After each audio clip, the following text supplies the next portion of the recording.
नमस्कार बंधुरा मा मेये रान्नाघरे आपनादेर सकलके जानाई आबारो स्वागत। बंधुरा आमरा आबारो चले एसेछि सम्पूर्ण नूतन एकटा भिन्न स्वादेर रेसिपि निये।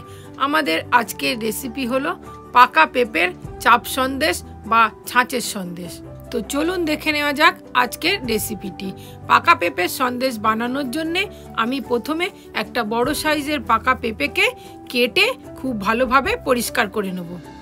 देखुन बंधुरा आमादेर पेपेटा कत सुंदर पाका। এই সুন্দর পাকা পেঁপে দিয়ে আমরা আজ বানাবো পেঁপের সন্দেশ।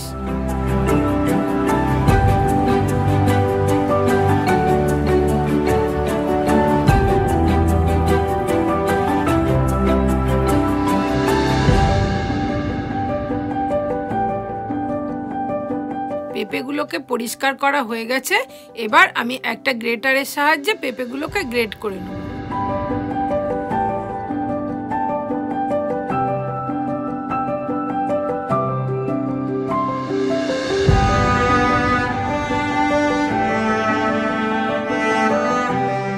सब पेঁপেগুলোকে গ্রেট করা হয়ে গেছে। এবার আমি একটা কাপড়ের মধ্যে ঢেলে খুব ভালোভাবে ছেঁকে এটা থেকে জুস বের করে নেব, যাতে এর মধ্যে পেঁপের ভিতরের যে সাদা অংশ বা কোনো রকম মোটা পাল্প না থেকে যায়।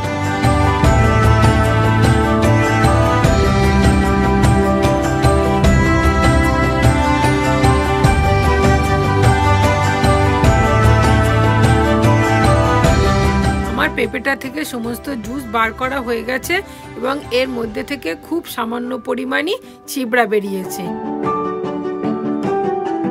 এবার গ্যাসের ওভেনে একটা কড়াই বসিয়ে কড়াইটা গরম হলে আমি এই সমস্ত জুসটাকে কড়াইয়ের মধ্যে ঢেলে দেব।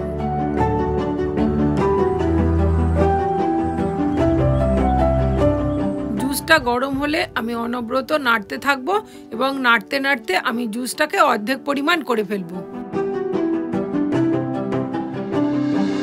জুসটা ততক্ষণে ফুটতে থাক। আমি পাশের ওভেনে একটা কড়াই বসিয়ে তাতে দিয়ে দিলাম 2 চামচ পরিমাণ গাওয়া ঘি। গাওয়া ঘিটা গরম হয়ে গেলে আমি ওর মধ্যে 1 বাটি পরিমাণ সুজিকে দিয়ে খুব ভালোভাবে নেড়ে হালকা করে ভেজে নেব।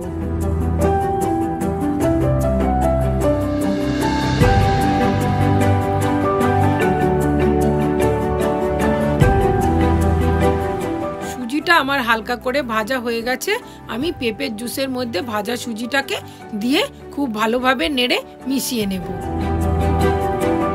সুজিটা দেওয়ার পর আমি খুব ভালোভাবে নেড়ে দেব এবং তারপরে এর মধ্যে যোগ করে দেব 1 বটি পরিমাণ চিনি। চিনিটাকেও দিয়ে আমি খুব ভালোভাবে সুজির সঙ্গে মিলিয়ে দেব এবং আস্তে আস্তে নাড়তে থাকবো যাতে তলায় লেগে না যায়। এবার আমি এর মধ্যে যোগ করে দেব 1 বাটি পরিমাণ গুঁড়ো দুধ। গুঁড়ো দুধটাকেও দিয়ে আমি সমস্ত কিছুর সঙ্গে খুব ভালোভাবে মিশিয়ে নেব। এই পর্যায়ে গ্যাসের ফ্লেমটা আমি একদম লোতে করে দেব, না হলে তলায় লেগে যেতে পারে। 1 বাটি দুধ আমার মেশানো হয়ে গেছে। এখানে আরও একটু দুধের প্রয়োজন, তো আমি আরও হাফ বাটি গুঁড়ো দুধ এর মধ্যে যোগ করে দিলাম এবং এই দুধটাকেও খুব ভালোভাবে মিশিয়ে নেব। এবার আমি এটাকে অনবরত নাড়তে থাকবো এবং নেড়ে নেড়ে একটা মণ্ডর আকারে তৈরি করব। আমার মণ্ডটা তৈরি করা হয়ে গেছে। এবার একটা থালাতে আমি হালকা করে ঘি মিশিয়ে তার মধ্যে এই মণ্ডটাকে ঢেলে দেব ঠান্ডা হওয়ার জন্য।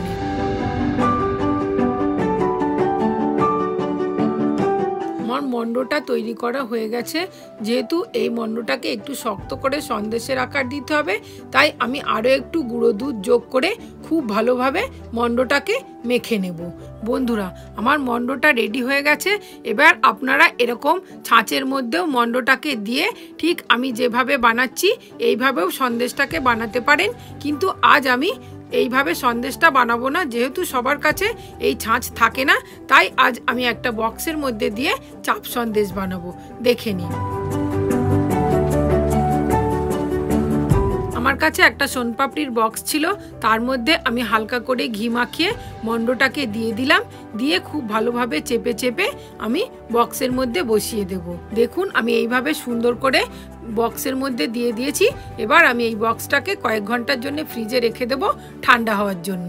কয়েক ঘন্টা পরে আমি ফ্রিজ থেকে বার করে চৌকোর আকারে শেপ দিয়ে প্রত্যেকটার উপরে একটা করে কিশমিশ দিয়ে গার্নিশিং করে দিয়েছি। এটা দেখতে যতটা সুন্দর হয়েছে খেতেও ততটাই সুন্দর হয়েছিল। বন্ধুরা, আপনাদের যদি এই রেসিপিটা ভালো লাগে তাহলে অবশ্যই আমাদের ভিডিওটাতে একটা লাইক দিয়ে আমাদের উৎসাহিত করবেন। নমস্কার।